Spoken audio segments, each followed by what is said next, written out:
Transmitter device activated. Coordinates set for Earth 2. Hey everyone, welcome back to the Earth 2 podcast, your weekly exploration of the DC Comics multiverse and the legacy of their Golden Age characters through the Silver and the Bronze Ages of comics. I'm Peter Watson. And I'm David Steele. Welcome back. Thank you for joining us as we approach the 1972 Justice Society crossover. This is our second road to rediscovering the Seven Soldiers of Victory's episode. Isn't that right, Peter? It most certainly is. Yes, last week we covered some of the Golden Age adventures of some of the Seven Soldiers of Victory, and this week we're going to jump into a few more. Yes, having fun with the aspect of legacy that we like to focus on, which is reuse of character names and such like. Some fun stuff for you today. I think you'll really enjoy them. We're kicking off this week with a story from Star Spangled Comics, issue 49, published on the 3rd of August 1945. The fact that we're doing a story from Star Spangled Comics might give you an idea who's going to feature in this first story. Yes, of course, it's the Star Spangled Kid and Stripesy. When did you first encounter the Star Spangled Kid and Stripesy? I think Star Spangled Kid certainly was in an issue of All-Star Comics, the 70s revival. Right. First came across him, and I think Stripesy was mentioned in it. Right. But I can't recall offhand. What about yourself? I think it was one of those ones when it was an All-Star Squadron lineup image. Could have been issue 60, could have been that early issue of Young All-Stars when Arm Monroe goes to the Perisphere and everyone's lined up. I didn't experience any issues of All-Star Comics in the 70s, so didn't see him that way. If he'd been in the 1979 JLA-JSA crossover, I might have met Sylvester that way, but yes. No. Obviously, these are characters that have kind of been taken to a kind of wider audience outside of comics recently because of the excellent Stargirl TV series, which is obviously might have influenced our casting, as it were, a little bit with one of our other imminent episodes. But no, it's an interesting sort of flip on the old hero and sidekick sort of formula, isn't it? Yes, it certainly is, because the adult is the sidekick in this adult and teenage partnership. Yeah. Yeah, it's really quite interesting. Sylvester Pemberton is the Star Spangled Kid, and he's a rich boy, let's call him that. Sure. Yeah, born into money. And Stripesy, Pat Dugan, is basically the family chauffeur and mechanic and general dog's body, really. And yeah, together they dress up patriotically and fight crime. Absolutely. Sylvester has quite a long sort of storied history, some of which will play out with the time frame of our remit, but you know, we're still in the very, very early stages of talking about what we're going to do when we get to the end of the crisis. So anyway, bear with us. Retire. Have a rest. Stop talking for a while. Merge with our multiversal counterparts. That'd be good. Maybe I'll get turned into clay and get the chance to start all over again. That'd be fun. So, without further ado, our opening splash panel of this Star Spangled Kid story. It's quite interesting. There's a spotlight shining. At first glance, it appears like there's two Star Spangled Kid and Stripesies, but when you look a little bit closer, you see that in the left hand of the panel, the Star Spangled Kid is headbutting in the chest a chap who has an outfit that's the same colours as Stripesies, but instead of horizontal hoops, it has vertical bars. In the background, caught in the full spotlight, we see that Stripesy and his amazing hair. Yes. He's tackling someone that, in first glance, appears to be the Star Spangled Kid, but if you look a little bit closer, it's not stars that are decorating his uniform. It looks initially like a planet, or maybe Saturn or something, but Yes, it's actually... very much like Saturn Girls logo, yeah. It's actually something else, because our opening text splash sort of caption reads, "Imitation is supposed to be the sincerest form of flattery, but the Star Spangled Kid and Stripesy aren't flattered when two crooks adopt their methods for criminal purposes. The crooks are pretty good at it too. In fact, they're hard to beat, until the Star Spangled Kid and Stripesy show that extra something that makes the difference between them and The Comet Kid and Barzy." Yes, the Comet Kid and Barzy. Superb. Yes. Well then, our first story panel proper. There is a caption, and it says, two ex-convicts meet. One brawny, one brainy. Yep, the brawny chap is stood looking very broad and brawny in a purple suit. His compatriot is a skinnier looking guy, sat at a table. There are glasses and an open bottle, and a low-slung light bulb. It all looks very cheap and a bit... CD. Yes, that's the word I was struggling for. So the big chap, who's called Ox, is saying, "You said for me to meet you here, Chisler, but you didn't say why. What does a smart guy like you want with a dumb guy like me?" "Plenty, Ox. I may be smart, but smartness never got me any further than strength got you." But suppose we put my smartness and your strength together to make a team. We'd sure go places then. Sounds good, Chiseler, but I dunno, maybe it ain't practical. Nice detail in this panel here. And there's an illustration of an attractive lady on the wall. So there you go. Chiseler continues in panel 3. Not practical? Look at the Star Spangled Kid and Stripesy. Exactly the same combination on the law side as I suggest we form for crime. Crooks don't stand a chance against them. Gee, maybe you're right, Chiseler. And a slow dissolve. And so a new crime team is formed. Yes, we see Chiseler and Ox in their new costumes. Ox wearing the aforementioned vertical bars, striped shirt, blue leggings, a flip on Pat's costume.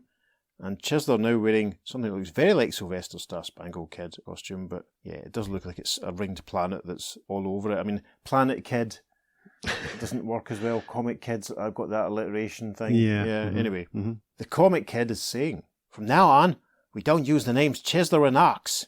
It's the Comet Kid and Barzy. What for, and why wear these costumes anyway? The last time we went to jail, it was because of stool pigeons, but if nobody knows our real identities, stool pigeons can't squeal on us. He's holding up a diagram, a drawing of what looks like a couple of people fighting in the next panel. And he's saying, now we gotta learn teamwork, like the Star Spangled Kid and Stripesy. Listen, and I'll explain our first trick play. Practice leads to smooth perfection. Yes, it almost appears like they're standing in the splash image now because there's a dark background that looks like they're standing in a spotlight. Comic Kid is saying, now, make believe there are some cops coming at us. Signals, Joliet 52. Gotcha, kid. In the first panel of page 3, Barzy has grabbed Comic Kid by the wrists and he's swinging him around. Looks like a lot of fun, actually. Peter and I, if you stay tuned for the end, Peter and I will demonstrate that properly for our YouTube viewers. Okay, Dave. Barzy swings Comic Kid around saying, How's that? perfect. We're all set to go, Barzy. And so that same night... Yes, we can see them running from a jewellery store, which is the name Smith over the door, as it were. Carrying suitcases, heavy briefcases, they obviously just robbed it. Barzy is saying, Gee, you had this figured perfect, kid. There wasn't a single hitch. and a voice from the jewellery store can be heard crying, Help! Panel 3, page 3, we see that some policemen are approaching Barzy and the Comic Kid. Barzy says, Uh-oh, the coppers. We can't reach our getaway car. keep cool. Signals Alcatraz 72. With that, in panel 4, Barzy lifts up the Comic Kid and basically throws out the police as Comic Kid cries, we step on cops. And there's a cry of, Yay! from one of the policemen, the caption for panel 5. And through the hole torn in the line of police... Yeah, we just see Barzy getting stuck in, as the Comic Kid says, that's it, Barzy. That's the way to use your strength. And we have a slow dissolve then, for panel 6, page 3. One successful crime follows another, and eventually, in the home of Sylvester Pemberton... Yes, Sylvester in his civvies, his slick back dark hair and glasses. There's almost a Clark Kent style to him. He's reading the newspaper headline, which we can see, that says, Kid and Barzy make another haul. And Sylvester is saying to Pat, Pat, this new team that seems patterned after us has gone far enough. I get you, kid. So it's switcheroo, and... And this is a fantastic panel to round out this page. We see the Star Rocket Racer hurtling through the sky. Is this the first appearance of the Star Rocket Racer in the podcast? I believe it is, yes. I think it is too. I'm not sure how often it's going to turn up. It won't turn up in our immediately subsequent episodes, sadly. Anyway, from inside, we hear the voices of our heroes. Where do we start looking for them, kid? So far, they haven't left a clue. Just one, Stripesy, just one. Sylvester continues in the first panel of page 4. The Comet Kid seems to be a lot like me. He both acts and thinks the way I do, so suppose I were to put myself in his place. I'm the Comet Kid planning the next robbery. Well, what would you do? Says Stripesy. Let me see. I've robbed 3 jewellery stores in a row. The police figure they're my speciality, so they put a special guard around the stores.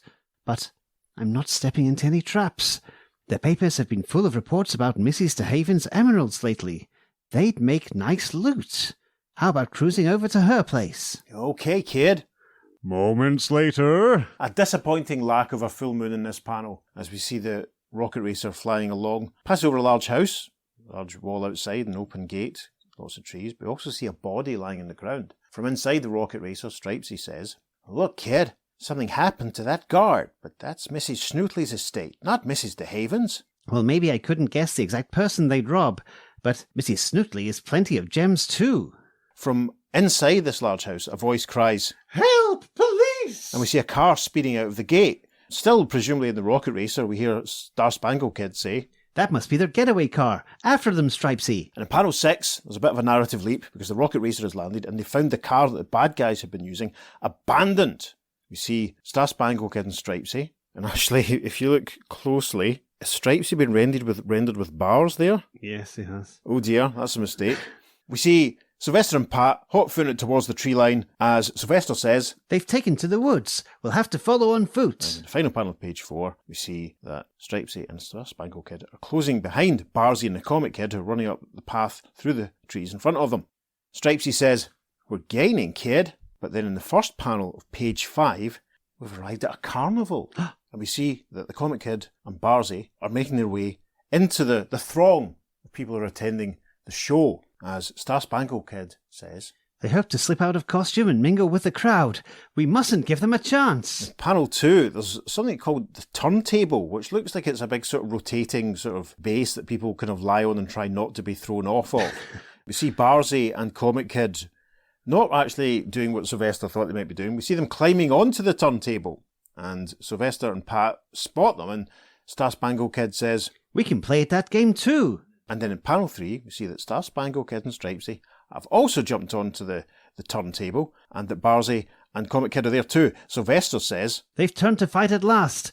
M27, Stripesy. at the same time as the Comic Kid says, Joliet 52, Barzy. And we see in panel 4 that they've basically done identical moves, because Sylvester, the Star Spangled Kid, comments, Hey, both signals mean the same thing. yeah, and this involves, like we saw earlier on, Stripesy lifting Star Spangled Kid up by the wrists and pulling him around just as Barzy does the same for the Comic Kid, with the inevitable, as you'd expect in panel 5, where they both collide in mid-air as the Comic Kid says, Ow!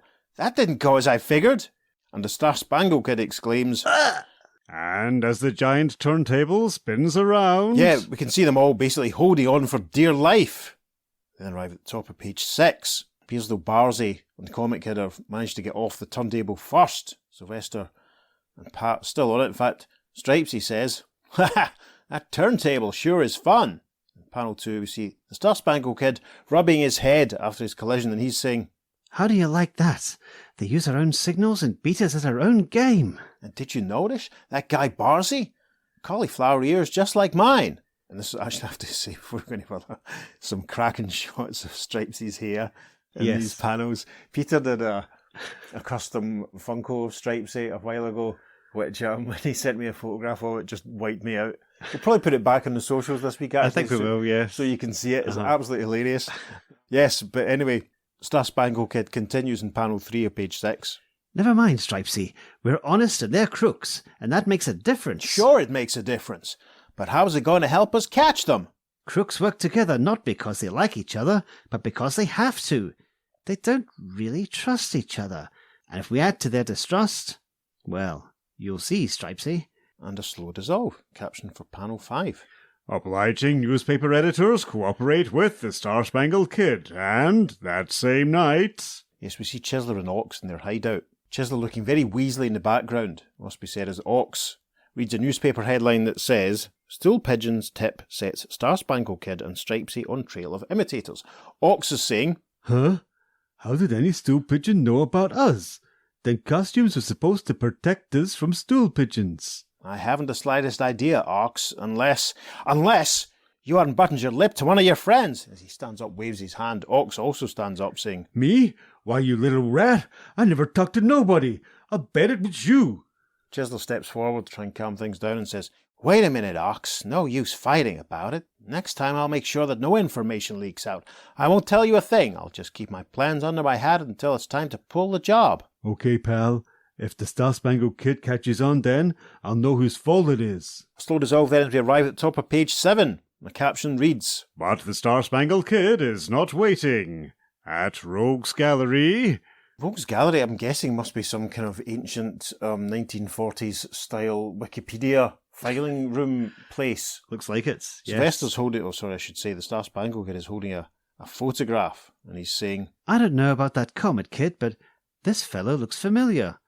Notice the ears of ex-con Ox Mueller. There aren't many guys like me with ears like that. I'll bet he's Barzy. says Stripesy, and the caption for panel 2 reads, Now a discreet search through well-known underworld hideouts. Yeah, nice shot here. Silhouetted forms of Star Spangled Kid and Stripesy on top of a building looking down at another silhouetted form as walking along the street. Star Spangled Kid is saying, There's Oxmuller now, coming out of Smokey's Pool Parlour. Did Menswear not play one of their first gigs at Smokey's Pool I Parlour? was just thinking that. I'm trying to think if that was the place, it was the last time I saw them on Montrose Avenue. Could be. I can't remember. It was a while ago now. Anyway. The kid continues. We'll follow him. Maybe he'll lead us to his better half. Indeed, in panel 3, they've jumped down at street level and followed Ox, who's getting into a motor vehicle. Stripesy says, Look, kid, he's meeting his pal now. If they change into costume, we'll follow them for sure. The next panel, we see that the two bad guys have... It's not clear if they've driven somewhere else. It looks like they have, actually, because it's quite an odd sort of layout, this panel. It looks as though we could be back up on another rooftop with Sylvester and Pat looking down. It's not very clear. Listeners, check your own copies of Star Spangled 49 and see what you think. The bad guys have crept out of their vehicle, and we can see they're approaching a bank. Stripesy says, It's them, all right. And look where they're headed. So, it's bank robbery this time, is it? In the next panel, they've leaped down or leaped over and confronted them. Star Spangled Kid throws a punch at Comic Kid saying, Better change your mind about that, rat. Did we mention before that Ox wears a little tiny mask? Because Barzy... No, I don't think you did. A small domino mask. Yes. Yeah, it's quite cool. Big fan of domino masks. Yes.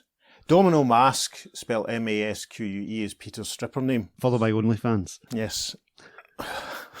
Post a link at the end of the episode. Barzy, Ox, whatever you want to call him at this point, is raging. He's furious that they've turned up. As Stripesy goes to punch him, and Ox cries, Them again! So you did talk, you double-crosser! And as the fight continues in the final panel of page 7, Comic Kid replies, No, you fool! Oh! And that's because he's just been punched by the Star Spangled Kid, who says, Make believe you're putting up a fight, Comet Kid, or Barzy will never believe you. Ah, interesting. Psychology there from Sylvester. I like it. I'm into it. First panel of page 8, Star Spangled Kid ducks down out of the way as the Comic Kid tries to fire a punch back at him. Star Spangled Kid is saying, Attaboy, this looks almost real. Don't believe him, Barzy. I'm not faking. I never peached in a pal. Suddenly... There's a hint of the spotlight we saw in the splash panels arrive because suddenly everyone's thrown into deep shadows and there's a big circle of light all around them. We also see that Comic Kid and Barzy are kind of paused in the middle of this panel, looking a bit lost. A Star Spangled Kid thinks, They're completely demoralised. Here's our chance. K72, Stripesy. And how? In the next panel, we see that Star Spangled Kid has jumped behind Comic Kid, grabbed his arms, twisting them round behind him, as Comic Kid says, Oh, help, Barzy! And we see Barzy reaching forward. However, in the next panel, presumably following on from the move that Star Spangled Kid said in panel 2, Stripesy has reached down, grabbed Star Spangled Kid by the feet and lifted him up and thrown him, remember he's still holding on to Comic Kid, thrown them towards Barzy. There's a clunk and a, yeah, oh! And Stripesy says, Too bad they didn't figure that one out, kid. And then panel 5, you see that Comic Kid's down on the ground with Barzy standing over him. Star Spangled Kid says, Had enough, pals? Barzy replies, Plenty. Here, you can have this. and he's holding a wrapped up parcel, not quite clear what it is at this point, and he throws it at Star Spangled Kid in the final panel of page 8, saying, I won't have no use for it no more. But then in the first panel of page 9, there's a massive... An explosion goes off, sending Sylvester flying and making Stripesy recoil. Comic Kid recovers and says, The soup with which we were going to open the safe. The dumb lug used it at the right time, so it was the explosive they were going to use to blow open the bank. That's exciting. Mm-hmm. And in panel 2, Comic Kid's suddenly got a gun, which he's pulled on Stripesy and Sylvester. And Comic Kid says, Tough luck, boys. You put up a good fight. To which the Star Spangled Kid thinks, He's going to shoot, and I can't throw myself at him in time to stop him. There's just one chance. While Sylvester's thinking this, Barzy is standing behind him. He turns to him in panel 3, yelling, He's going to shoot you. He thinks you double-crossed him. Quick! and then Ox, aka Barzy, replies, Huh? You mean? and the caption for panel 4 says, And this shows you how well thieves trust each other. Yeah. Barzy lunges forward and punches the gun out of Comic Kid's hand. It goes off. Barzy says, No, you don't, rats. to which Comic Kid says, You stupid fool! Don't you realise that I wouldn't? And there's a bang as the gun goes off. And then in the next panel, Stripesy has grabbed Star Spangled Kid by the hands, swung him round so that Sylvester can throw out flying kicks that knock over both Comic Kid and Barzy, and as this is going on, Star Spangled Kid says, "Thanks, boys. That fraction of a second was all that I needed." "They call this Juliet 52. Maybe we can send them back there to practice up some more." As the bad guys go flying. In the final panel, page 9, final panel of the story, we see Barzy and the Comic Kid, actually terribly rendered, it must be said, stretched out on the ground in front of the bank, as a smiling Stripesy says, "Close call, kid, but thanks to your quick thinking, we made it." "Don't forget, Stripesy, we're a perfect team, and crooks aren't, and never will be." And a small caption tells us this is The end. Now, there's a lovely twist on Legacy, isn't there? Yes. Crooks inspired by the heroes to take on personas similar to the heroes without actually impersonating the heroes. And with near identical costumes. Yeah, great fun. And also adopting their modus operandi. Although it's quite funny that the crooks used code names named after jails, like Joliet, for their moves. I didn't pick up on that at all. Oh, there you No, go. I'm not disputing it. I just said No. it. I was just like, oh. Mhm. So yeah, Joliet 52, Alcatraz 72. Yes, Yeah. I did notice that one. I didn't. Uh-huh. I didn't. Joliet, is that the name of a prison? Yeah, it's Chicago. It's, Oh, right, yeah. okay. Peter has an interesting depth of knowledge in prisons. All of a sudden, listeners, are you as troubled by this as I am? Write in and let us know. I've seen the Blues Brothers. Have you?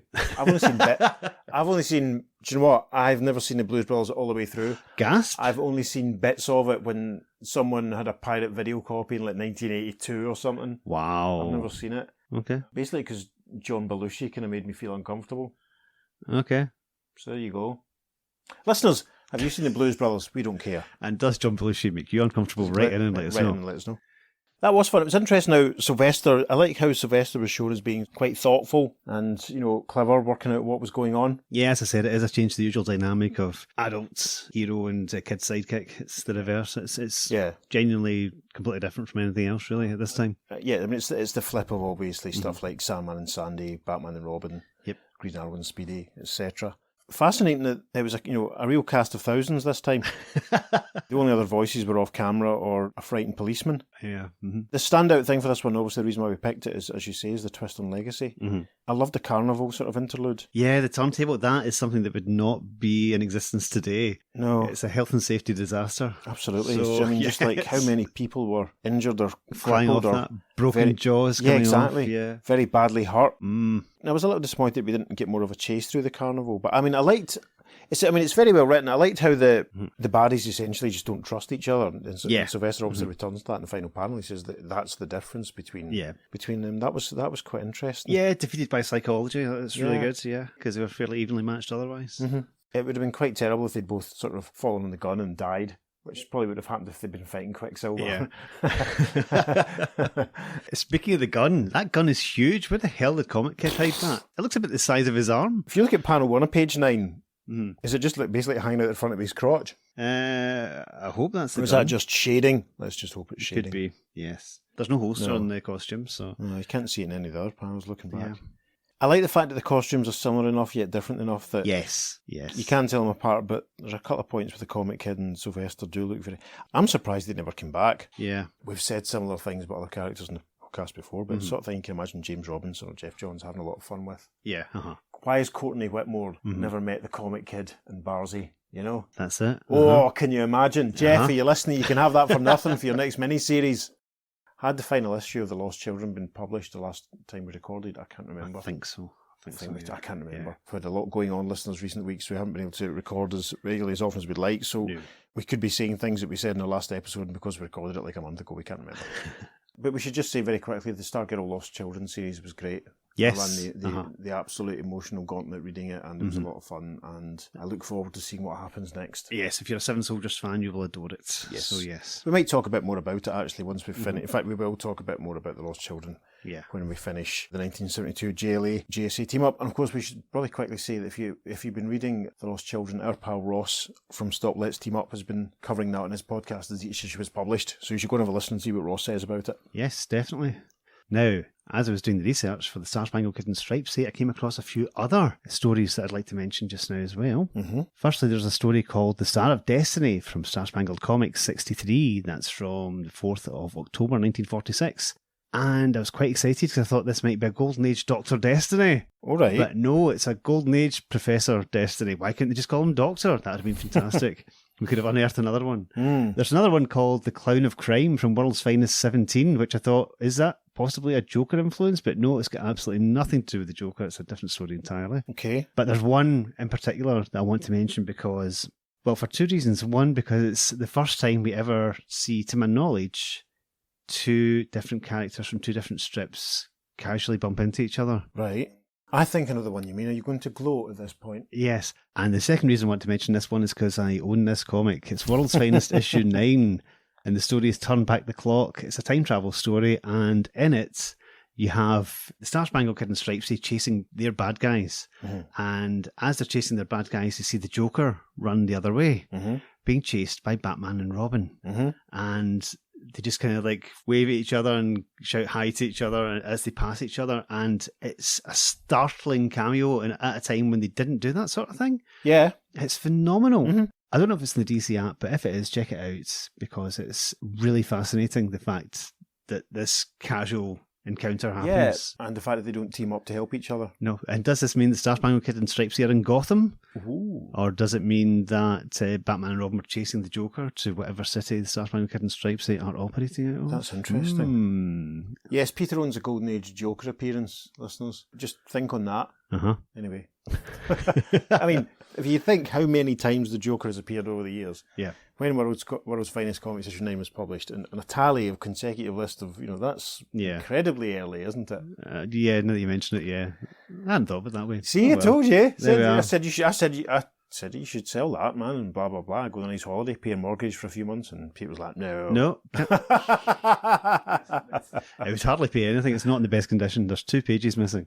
But it smells fantastic. That's all I'm going to say. Yes. Anyway, we're going to jump on now to our second story properly for this episode, reading from Adventure Comics 223, published on 28th of February 1956. And we're returning to a couple of characters we met in a previous episode, aren't we, Pete? Yep, it's back with our old favourites, Green Arrow and Speedy. Fantastic. Now, we have an opening, not a full splash panel, but a panel that takes up most of the opening page. And it is captioned like so. A cunning criminal gang makes it necessary to enlist a third member on the famed crime-fighting team of Green Arrow and Speedy. But after some breathtaking encounters with the underworld, the battling bowmen come to rue the day they sought the help of the Decoy Archer. Yeah, it's an interesting opening splash panel. The image shows Green Arrow and Speedy on the gemstone of a giant ring. Mm-hmm. There's a bunch of bad guys in suits and hats of different colours looking down at them, and one guy in blue says, "Let's finish him off, boys. We got Green Arrow and his pal just where we want him." The guy in a sort of orangey hat and suit says, "Look, another Green Arrow. There's 2 of them." And we can see indeed, behind Ollie and Roy on the top of the giant ring, there's another Green Arrow running in behind. Which one's the real Green Arrow? What's going on? We will find out very soon. The caption for panel 2 of this opening page says, "One day, as the famed Green Arrow and Speedy attend a marksmanship contest at the City Archery Club." Yeah, we see Green Arrow and Speedy in uniform, watching a couple of other chaps in the background, with a target further in the background, just practising really. Bows and arrows ahoy. Speedy says, "There's Walt Craig now, GA. I recognise him from the photograph the club president sent us." "Craig's certainly got a keen target eye, Speedy. I guess he's our man. Let's make arrangements to speak to him at once." A slow dissolve.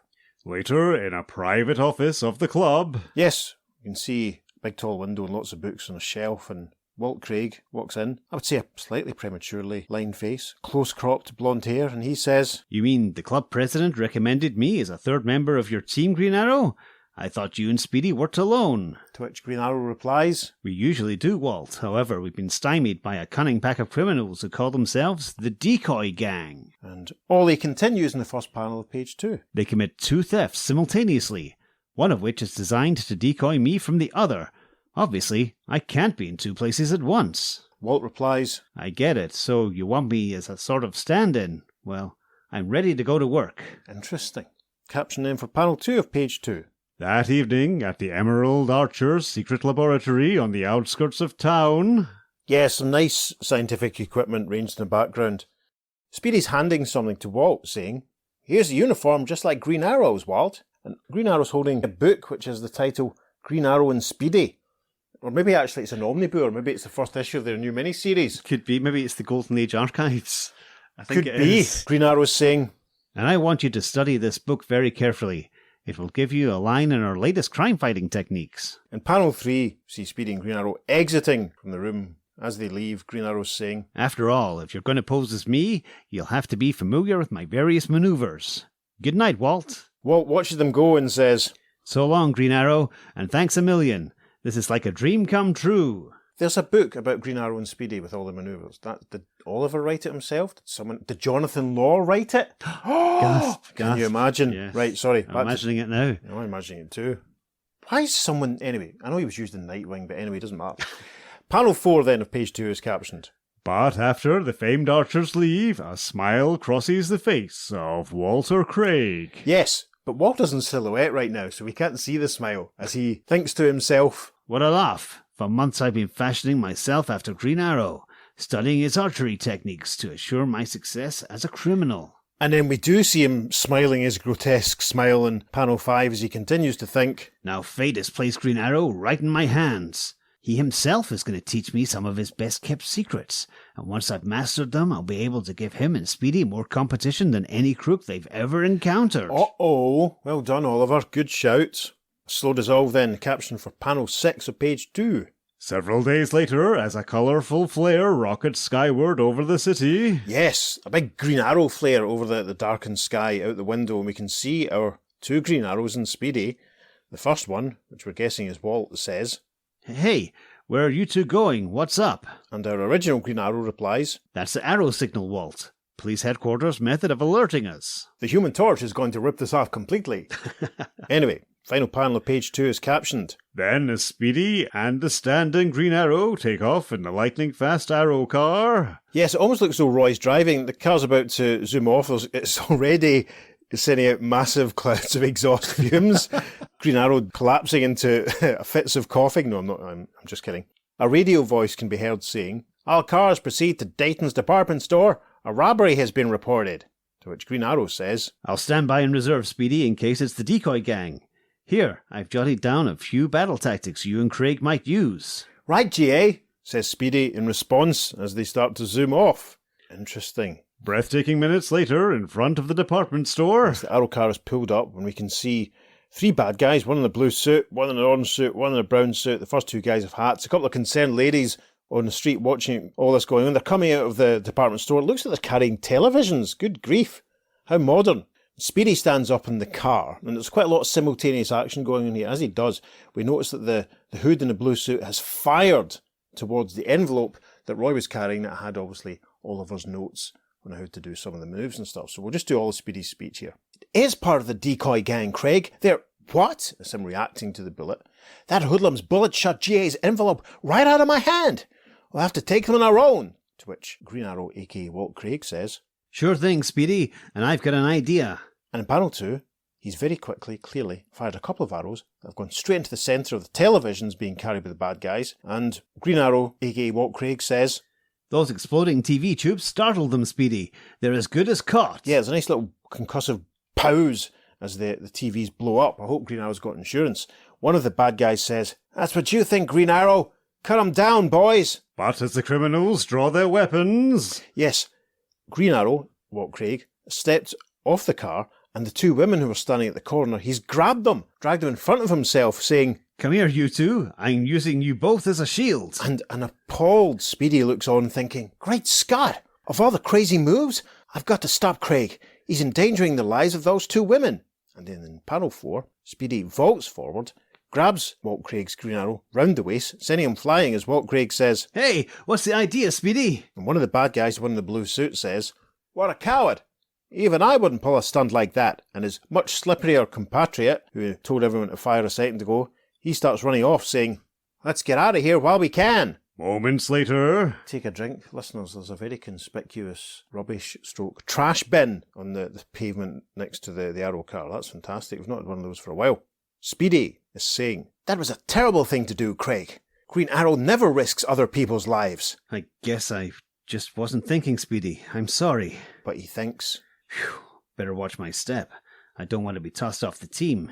Yet. and a slow dissolve, the final panel of page 3. Meanwhile, elsewhere, as the real Green Arrow responds to another robbery attempt... Yes, a few more members of the decoy gang standing beside an open door. The real Green Arrow rushing towards them. One of the decoy gang cries, "Look, it's Green Arrow!" And one of his pals says, "Huh? But the boys just clashed with him downtown. How'd he get up here so fast?" As we arrive at the top of page 4, Green Arrow unleashes a volley of 5 arrows which fire into the doorway, blocking the way in. Off camera, Green Arrow says, "How I arrived here is for you characters to figure out." One of the bad guys we see is holding a conspicuous walkie-talkie in this panel. He's saying, "We can't escape through the warehouse. He's blocked the door with arrows." The caption for panel 2. Quickly, the Master Archer unleashes his famed arrow line. Yeah, this is cracking. One of the bad guys screams, "Eee!" as the arrow that Green Arrow has fired twists a rope, a cord, a line, however you want to put it, all around the bad guys, tying them together. And Green Arrow says, "The important thing is that I've hog-tied one arm of the decoy gang." "Awesome, a slow dissolve."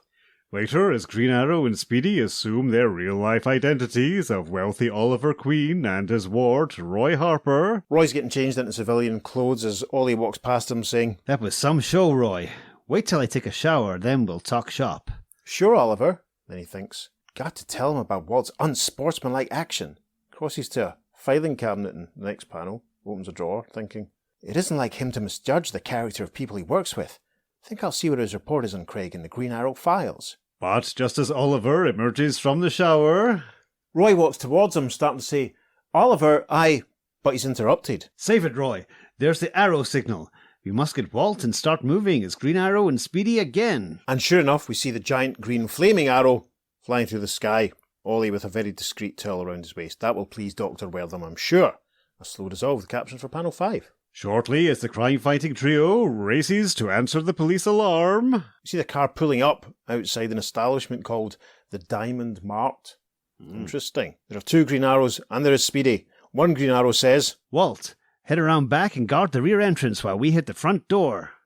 "Right," says Walt as he runs off. The final panel, page 4. Green Arrow and Speedy have entered the establishment and we see the giant ring that we saw in the opening splash panel. Green Arrow says, "Speedy, cover the upstairs display cases. I'll circle left." "You bet, GA." Seconds later, high above the floor, See Speedy cutting across a gantry and a familiar figure approaching him. Speedy says, "Maybe I can get a look-see from the catwalk and... GA, you're here too?" But suddenly, we hear a rat-a-tat-tat and there's a blang as they're fired on from below. Speedy says, "They must be downstairs, GA." "Look out, Speedy. They've got us pinned down with a Tommy gun." Gosh, the caption for panel 3. abruptly the smashed catwalk gives way, and... Yes, obviously the bullets, the Tommy gun, have done some damage to this gantry, this catwalk that they were walking across, and they fall and land onto the gem or the giant prop ring that we saw earlier. Roy does his best Susan from Doctor Who impression as he cries, "Oh, my ankle!" And the next panel we see Green Arrow and Speedy on top of the giant ring, and we also see that the strap holding Roy's quiver to his back, to his shoulder, is snapped. His quiver falling. That's dangerous. In the next panel, we see Green Arrow and Speedy stretched out on top of the giant gemstone, trying to avoid the fire of the bad guys who are shooting at them from down below. But one of the bad guys in a blue suit has an idea when he says, "Get upstairs! You can fire down at them!" So that's a bad thing. Green Arrow says, "We've got problems. We must get down before they get up. Trouble is, you've lost your arrow line in the sheath." to which Speedy says, "Yes, and we can't expect any help from your Walt Craig. I checked your secret files, GA, and I know you have Walt listed as a possible criminal. You're trying to help him go straight, but he'll never risk his neck for us." "You think so?" Green Arrow says as he fires his arrow line behind them. Roy continues in the next panel saying, "Yes! What's more, your arrow line will only support the weight of 1, GA. I refuse to use it. You're more important to... Oh!" And he stops because Green Arrow suddenly punched him in the jaw with a thud. Green Arrow says, "We're both going to gamble it, Speedy." and the caption name for the first panel of page 6. The slender lifeline strains to the utmost as the pair swings down. It's a very dynamic shot as Green Arrow, who must be strong as heck, holding Speedy in his right arm and swinging on the line in his left arm, swinging down above the bad guys who are pointing guns at them, as the other Green Arrow runs through an open doorway exclaiming, "What?" caption for panel 2. Suddenly, the line parts. Yeah, they're obviously too heavy. We see Green Arrow and Speedy start to fall in the foreground. Green Arrow fires off 2 arrows and says, "Now or never. Speedy's unconscious. He'll land wrong. Can't protect himself." GA quickly fires off a couple of arrows, so with a twang and a sock and a pow, that knocks out 2 bad guys. Caption for panel 3. A twin knockout with boxing glove arrows occurred in the nick of time. And And this is actually quite funny because with an oomph from one of the bad guys, Green Arrow, Speedy, the two whose line had snapped, fall from there and land on top of the bad guys. That's tremendous. So as well as Green Arrow firing on them, they've almost experienced death from above. Caption for panel 4. And as Speedy regains his senses... Roy sets up as both Green Arrows fire at the remaining members of the decoy gang, saying, Handcuff arrows did the trick. the other one says, That finishes them. yep, they zip past, and we see them fastening on the wrists of the bad guys, making them drop their guns.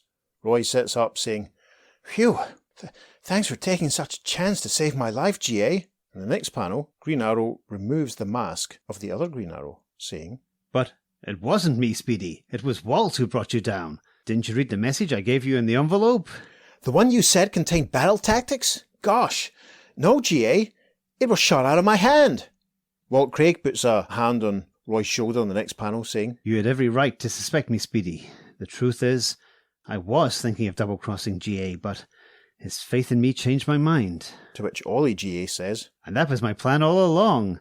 Had you read that message, Speedy, you'd have known about it. and everyone's smiling happily in the final panel of the story now as Green Arrow says, You see, Walt, the archery club president found plans in your locker revealing you contemplated a crime career. I hope to show you the folly of such a life.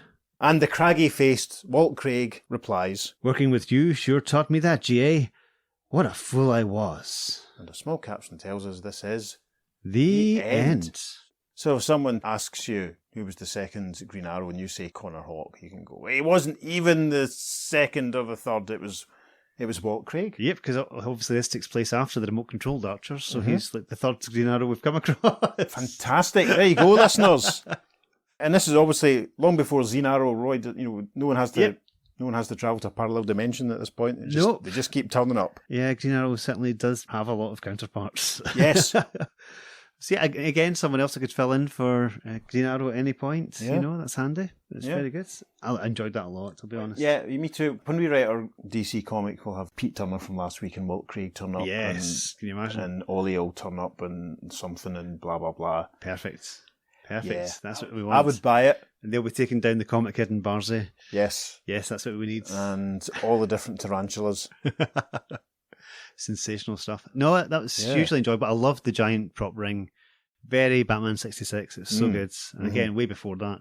Just the sort of stuff that Dick Sprang was doing at the time. This was actually drawn by George Papp, this one. Oh, nice. So yeah, I forgot to mention actually the Star Spangled Kids one was written by Joe Sammonson and John Small was the artist for that one. Okay, cool. So yeah, again, we've had some Joe Sammonson stories before, but no John Small, so that was nice. Cool. And George Papp we've had before, but yeah. Good I fun. liked that Roy was essentially the point of view character in this. Uh-huh. I liked the fact that, he had concerns, and I liked the phrase, I checked your secret files, GA. Yes.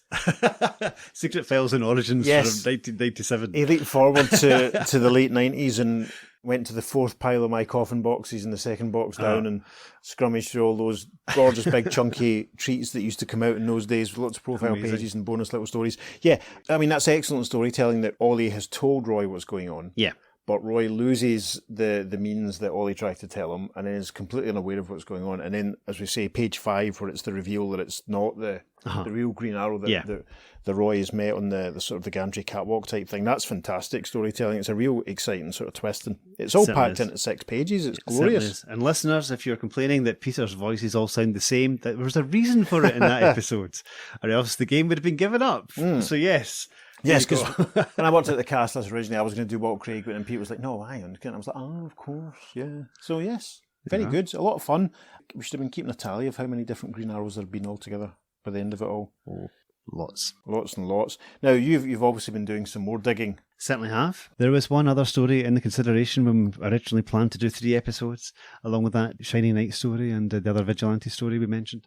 But since we're only doing 2, I thought I'd just mention it here, and that is a story from Adventure Comics 241 called The Queen Arrow. Now, in that story, it's very much shades of Rose and Thorn, because there's a female vigilante who sleepwalks and fights crime as Queen Arrow. Right. But it turns out that it's a poison drug thing that she's been infected with that makes her act out her fantasies in her sleep. Okay. And she basically hero worships Green Arrow and has archery skills, but basically for a short time she's out fighting crime as Queen Arrow, and it's a really cool story. What's her costume like? Very Green Arrow like, yeah. Right, okay. Pretty much. Okay. Again, it's from Adventure Comics 241, 29th of August, 1957. It came out. Check it out if you can, because it's only 6 pages, it doesn't outstay its welcome, and it's great fun. Excellent. We're going to stay in Adventure Comics for our final story of this episode.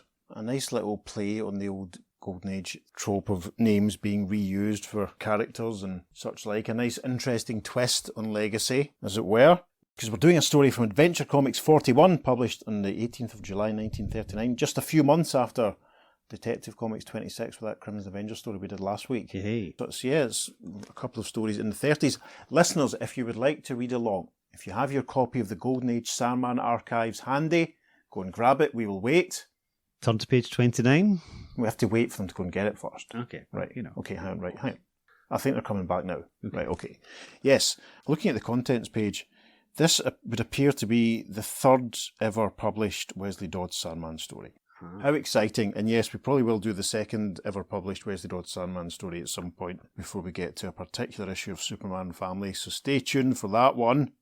Wesley's not on the cover of Adventure Comics 41, which is boo, because if he was, Peter could have described the cover to you. Yes. There we go.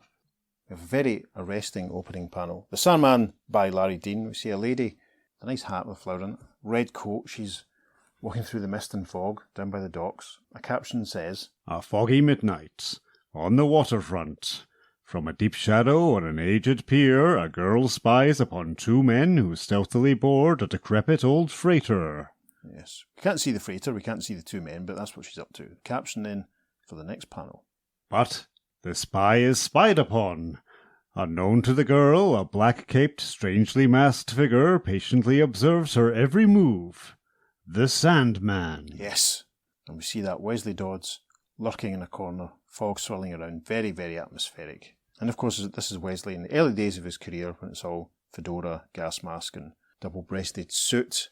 Very simple, straightforward gas mask compared to some of the ones he'd have in other stories or other series later on. Light years away from the big nozzle type thing that he had in Sandman Mystery Theatre, but that's to be expected. Actually, before we get any further, isn't it exciting that he's getting another series in the wake of this mini Golden Age revival that's going on? It's fantastic, yes. I cried tears of absolute joy, listeners. I was so pleased, because Sandman Mystery Theatre is probably my 2nd favourite comic of all time after Starman. I'm a 90s kid, what can I say? Anyway, on with the plot. The caption for panel 3. The 2 men who have boarded the freighter enter a cabin. Yes, we get a nice silhouetted look at these 2 antagonists. We'll see them properly in a second. One big, beefier man, thicker set, and a smaller guy beside him. The smaller guy's saying, "I've just got to have some wing, or I'll go crazy."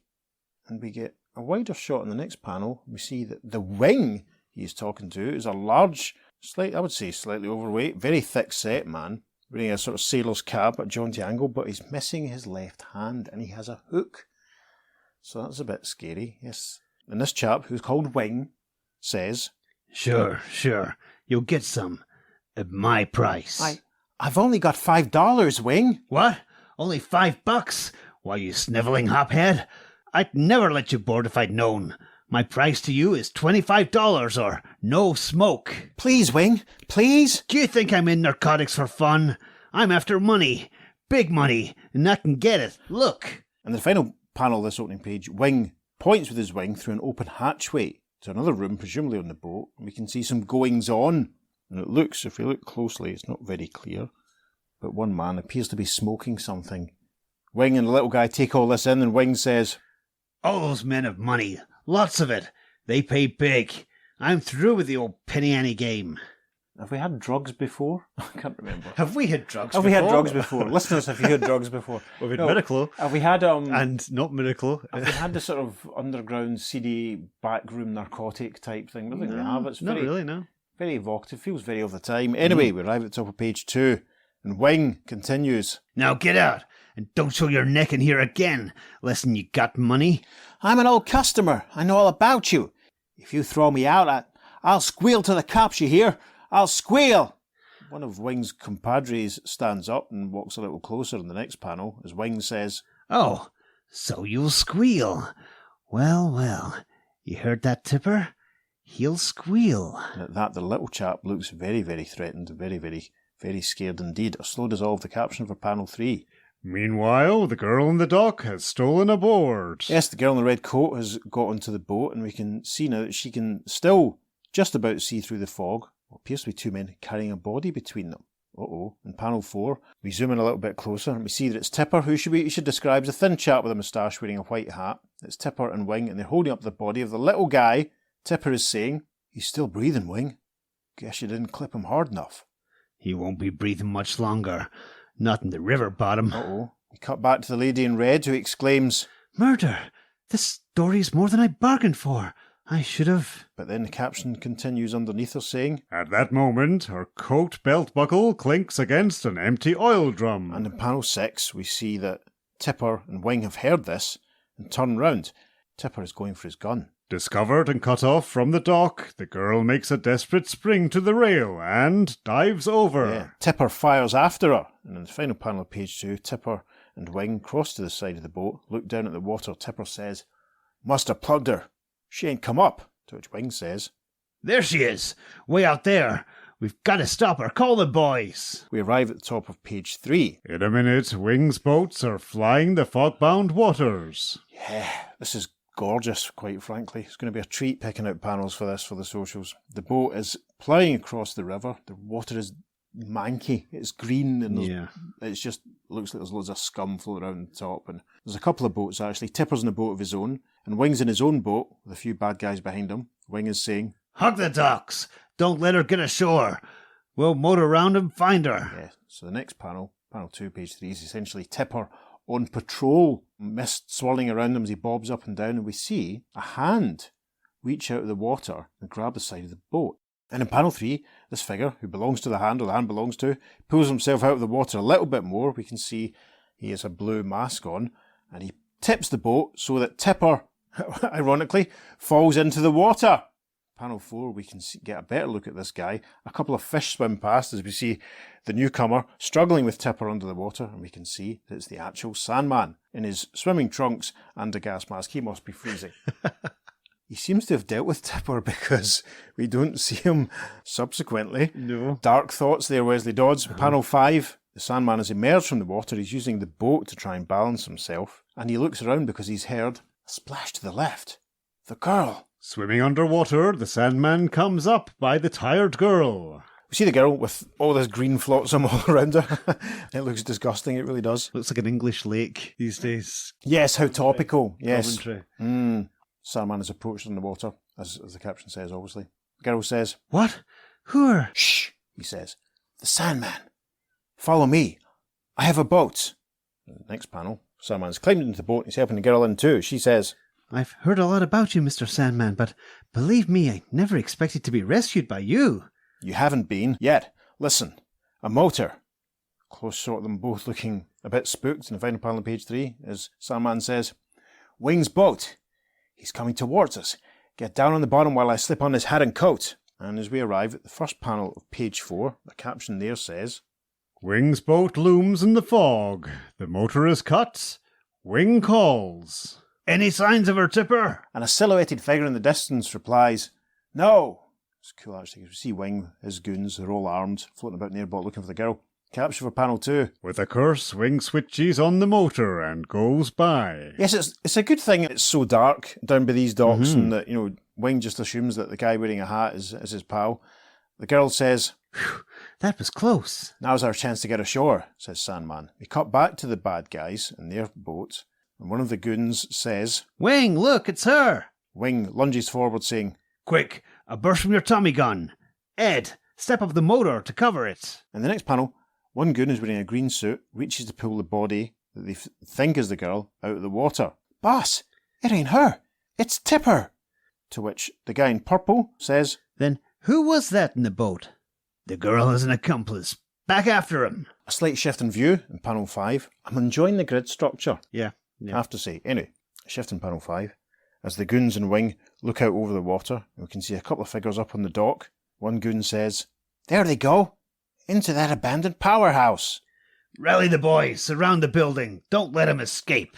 And a little bit of a narrative leap in panel 6 as we're inside the building with Sandman, who's still wearing the hat and the suit jacket over his swimming outfit. The girls standing behind them, they're hiding inside this powerhouse, and they can see a silhouetted figure with a gun outside. Looking out, Sandman says, "We're trapped. Back inside." The next panel, he's taken his jacket off again, and he's opened a door in the wall, and he says to the girl, "Crawl in this old furnace and stay there." Pointing in, the girl says, "But you..." Sandman doesn't reply, but sneaks off. Final panel, page 4, only page 4, epic. See Sandman lurking, watching, as a shadowy figure approaches through an open doorway. It's the guy in the purple suit with the Tommy gun. Shadow cast on the floor. In the first panel of page 5, the Sandman leaps from above and takes him down. He searches his pockets. In panel 2, he pulls them out and he says, "Matches. Now I'll summon help." The caption for panel 3 reads, Suddenly, as the Sandman is climbing up into the building, a light flashes on him. and we see Wesley. It looks like he's been caught in a spotlight.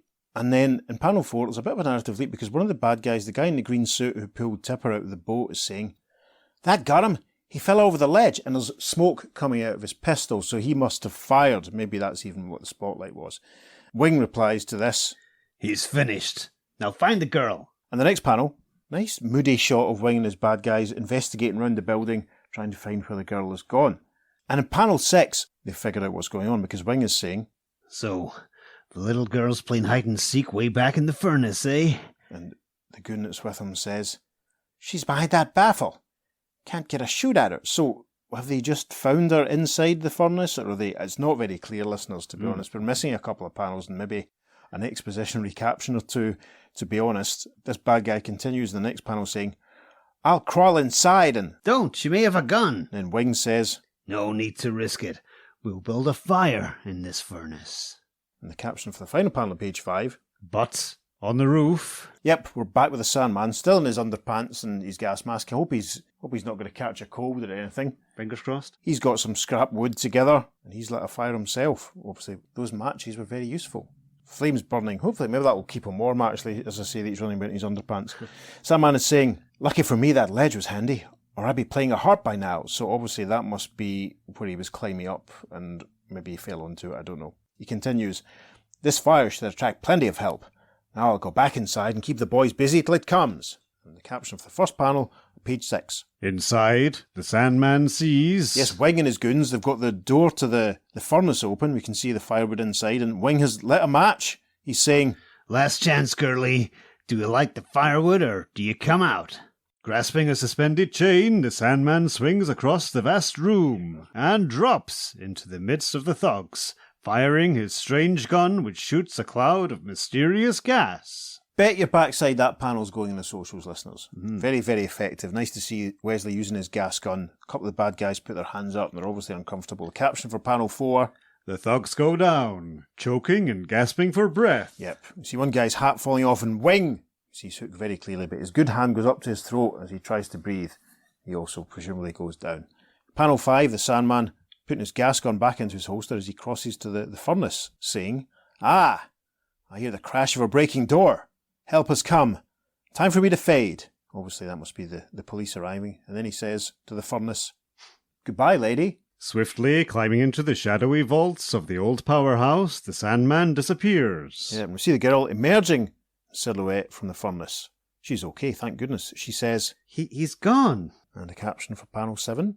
Police and firemen burst into the room. Yep, see the fireman in the background looking up at the ceiling to try and figure out what's going on. The lead policeman says to the girl, "What's going on here? Who are you?" to which she replies, "I'm Janice Blue of the Daily Press, and just about everything's been going on. she gets a nice wide-eyed close-up to round things out, saying, I've located a narcotics den, seen a murder, been shot at, almost drowned, rescued by the Sandman, and... oh, what a story I've got!" and a nice big round caption tells us this is The end. Yes, we find out in the second last panel she was called Janice. I wonder if she ever came back. If they hadn't called her Janice, they could have said that was Lois Lane. That would have been brilliant, wouldn't it? But I mean, I think the real Lois Lane might have been a bit tougher and a bit more hands-on. True. Do you know what? Right, obviously the reason we read that is because the bad guy was called Wing. Yes! And Wing, as we all know, is the sidekick of the Crimson Avenger. So this is mere months after the Crimson turned up with Wing in hand. Here's another Wing. Yes. Is that the earliest DC Legacy character? Could be. Legacy stretching it. Reuse of name is fine. Multiverse historian, if you're listening, how do you reconcile that one? Multiple wings. Yeah, that was lots of fun.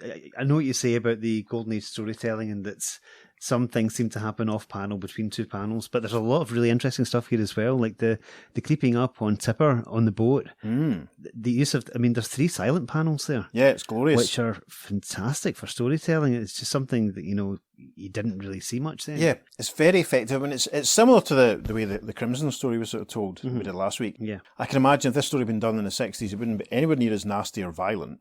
Yeah. Because that little guy, the squealy guy at the start, has obviously been done in and just gets dumped in the water. But there'd be almost captions for every panel telling you what was going on. That's true. It's interesting. We've talked in the past about how almost comics devolve a little bit or get a little unsophisticated as time goes on. It's very, very adult. The drugs situation, the narcotics den, the fact that Wing is just obviously a complete bastard, for want of a better way of putting it. Yes. The real jeopardy of Janice being locked in or hiding in the furnace. Yeah, of all the places to hide, it's not going to end well being there. Yeah. It's literally in the nick of time that Wesley swings down and stops Wing from actually lighting the flames. It's all very good. It's very, very tense. I'm fascinated with the fact that this is like the third Sandman appearance, really, and he turns up and he's going about in bathing trunks for the vast majority of the story. He's not in his proper costume. He's got the gas mask on, fair enough, which admittedly, I don't know much about gas masks. The whole underwater swimming wearing a gas mask, is that I don't know. thing? I couldn't tell you. Has Wesley got a special custom gas mask? Of course he has. What led Wesley there in the first place? I'd be interested to know. Also, we're saying Wesley, at no point is he named, at no point is his secret identity exposed, and at no point does his gas mask come off. This is very true. Which is fascinating. The first conversation that he has with Janice, though, he knows who Wing is. So he's obviously been investigating. He must have been, carrying out a parallel investigation that to what she was doing. He's obviously, he's watching her in the first panel. Yeah. It's probably safe to guess that he is sort of involved. I've forgotten he was actually in the first panel. I love the way that he just emerges from the water like some silent assassin. It's one of these ones that I can imagine this being done. All the drug stuff and the lady being involved in the violence makes me think that Sandman Mystery Theatre was actually very, very accurate and very respectful. Yeah, tonally, definitely, yeah. Yeah, authentic, for want of a better, there's a struggle to find the word. I remember Roy Thomas in the All-Star Companion being very dismissive of Sandman Mystery Theatre, but comparing this to the ethos, the vibe of your average Sandman Mystery Theatre story, and they ain't a million miles away. No, definitely not. The feel is definitely the same. This one might not have stretched out to 4 issues, which was the normal Sandman Mystery Theatre arc, but I can imagine this being done. I can imagine Wesley heaving himself out the water and being like... It could be, because they could have a lot of build up to this, like the investigation to find out more about Wings. Yeah. Wes comes across someone who's been affected by him, or someone who's on the stuff that Wing's selling. Yep. The little squealer, listen to a squealer cry. Yeah. It's all very avenues and alleyways. The little squealer guy could have had a sole subplot to himself in part 1 before being maybe bumped off at the end of episode 2. I remember when I was reading the All-Star Comic Archives the first time and being stunned at how different some of the heroes were compared to what I'd got used to. Right. Like, especially the Kirby Sandman's a bit of a wisecracker, but this, that's a real departure from the roots. Yes. Which is going on here. Yes. But reading this one, Golden Age story, some of the stories are almost like, they're very forgettable, but this is just so atmospheric. Look at all the fog and mist sort of in almost every panel. The jeopardy of, Sandman himself being in danger, Janice being in danger. Wesley kills a guy and then leaves him floating in the water. Does he? It could be pull Tipper's body out of but they just have machine gunned at that area. So well, I know, but if you look at that's them struggling. I'm holding this up to show Peter and for the benefit of our YouTube viewers. That's him struggling underwater. Obviously, Wesley's won because he's come up, and then they find Tipper's body floating a page later. That's quite dark. I think a modern story might have had a thought bubble of him regretting having had to do this, but it was for his own survival. Comatose body back in the boat, something like that. Something like that. Well, not even comatose. I think he's dead, man. There's no two ways about it. But in a modern way, they have said that he was just unconscious. Well, I don't know. I think a Matt Wagner, Steven Seagal story, and Guy Davis story would have had him regretfully having to dispose of the guy, and maybe talking to his butler afterwards. But I was thinking more like Silver Age sort of style, at the end it would be like, I've knocked him unconscious with a sleeper hold under the water. And then I know, but we're really just sort of comparing it to SMT, and I think it's interesting. trying to imagine this as a Silver Age story, I think is actually impossible. Wing would be much more of a Popeye style caricature, I think, wouldn't it? Wouldn't Be be cackling. It wouldn't be narcotics anyway. No, It'd be something else. There wouldn't be the implicit sort of threat of her being set on fire inside No, the that's furnace. true. That's, Yeah. I mean, say for 1939, it's like they came out all guns blazing, didn't they? It's one step away from EC stuff. There. Yeah. It's very, very good. Mm. You know, and who's to say that this Wing isn't, you know, looking at him, I suppose he doesn't look as if he's from the same part of the world as our Wing, but it's fascinating that there's another Wing turning up. I think that's hilarious. I was really, really, really amused when you spotted it. Yeah. When you found it. It was fun. It's a laugh. It's a laugh. Yeah, it's good. So now that that's all out of the way, it's almost time for the main event. Yes, the 10th annual Justice League Justice Society crossover. We started talking about what we're going to do with this, at the start of this year? Was it? No, it's before that, I think. I don't know. I remember it being dark and wet outside, whatever, and coming to see you at work. And Pete and I did very similar thoughts, because obviously we did our Bat Manor episode at Hogmanay this year. Yes. We got a few pals to help us out and do a couple of voices, but we had the idea, because the cast of this impending has nearly 3 dozen individual superheroes in it. And we thought, there's no way in heck we're going to be able to try and do, between us, 15 or 16 voices that all sound different enough that you... Yeah. You know. So, in a Logopolis moment, we'd both been thinking about it, and we hadn't actually sort of discussed it yet. We had the idea simultaneously that it would be fun to get a few more people involved, didn't we? We certainly did. Yes. And that's before I realised what an editing nightmare it's going to be. Very much so, which is why I've been doing a bit more preparation than normal to try and smooth things. But yes, so joining us over our next few episodes, a few family members, a few friends, a few people from some other podcasts that we enjoy. So in no particular order then, we're not going to tell you who they're playing yet either. Over our next few episodes, we'll be getting a helping hand from such people as Vince, Dan and Tony from the Awesome Comics podcast. our friends Max and Rich from the Weird Warriors podcast. Kenny Smith from the Power of Three podcast, and also Pieces of Eighth. Yes, I'm delighted to say that Brandon Peters, from my favourite podcast, the Brandon Peters Show, is going to be joining us and doing a few voices. Ross from Stop Let's Team Up. The Fire and Water Podcast Network's Irredeemable Shag, I'm delighted to say, is joining us to help out. I'm a big fan of his Justice League Wahaha podcast, so I'm delighted that he's able to help us out. And for the part of the vigilante, there's only one man we could call in, and that's Ranger Gord from the Prairie Justice podcast. Absolutely. And a few returning voices amongst it from our family and friends. Our good pal Steve Higgins will be back, and a few other folks as well. So, hopefully we've got you all fired up for some Seven Soldiers of Victory action with these last 2 episodes, exploring the almost twists in their legacy. And the 10th annual Justice League Justice Society crossover will begin next week. Slight change in the format. We'll be holding all the discussion on letters pages and our thoughts on each story. We're going to hold that all up and do an episode afterwards, after the 3 parts of the story. So don't worry about that. We'll get to that eventually. But yes, next week, issue 100 of the Justice League of America. Gosh. I can't wait. Gosh. Can you wait, listeners? Why don't you write to us and tell us if you can wait? You can email us at theearth2podcast@gmail.com. Make sure you follow us on social media, because we're putting up some lovely bonus material, including apparently a picture of my Stripesy pop vinyl with his mad hair, which is Golden Age accurate. Yes. Yes, I found it really disappointing when Stripesy came back and he had pretty much normal hair. It's such a wacky do. Yeah, I suppose they just wanted him to be taken seriously, I suppose, didn't they? Yeah. He's almost like a buff caricature strongman back in the day. Anyway, That's fun. Listeners, what's your opinion on Stripes' hair? Yes, let us know. Now, on social media, we're at the Earth 2 Podcast at both Facebook and Instagram, and on Twitter at podcast_Earth2. And it's the number 2 for all our social media. Yep, check out the socials as usual this week, listeners. We'll be posting a few panels from the stories we talked about and a few other bits and bobs. Right, I'm going to go and finish writing my script. Good, I'm going to go and start editing this one so that I can get ready for the massive hole I've dug myself. Yes! Hey, but it's going to be a lot of fun. It's going to be great. I can't wait to hear it, listeners. I hope you can't wait to hear it either. No, we're all psyched for it. It's an epic story. The Justice League and the Justice Society team up once again and rescue the 7 Soldiers of Victory from being scattered through time. We can't wait. We'll see you next week on that bombshell and all that. Yes, I've been Peter. I've been David. Take care. You've been listening to The Earth 2 Podcast. Strands matter cube activated. Return coordinates set for Earth Prime. But Walter's in silhouette right now, so we can't see the smile as he thinks to himself. What a laugh. For months I've been fashioning, now I've now gone totally different He's way. become English.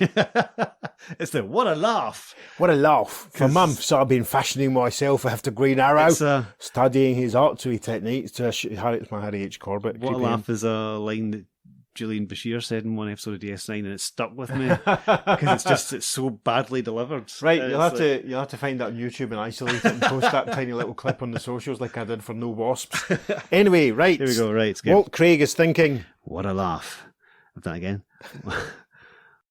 Walt, head around back and guard the rear entrance while we hit the front door. Right, says Walt Craig and runs off.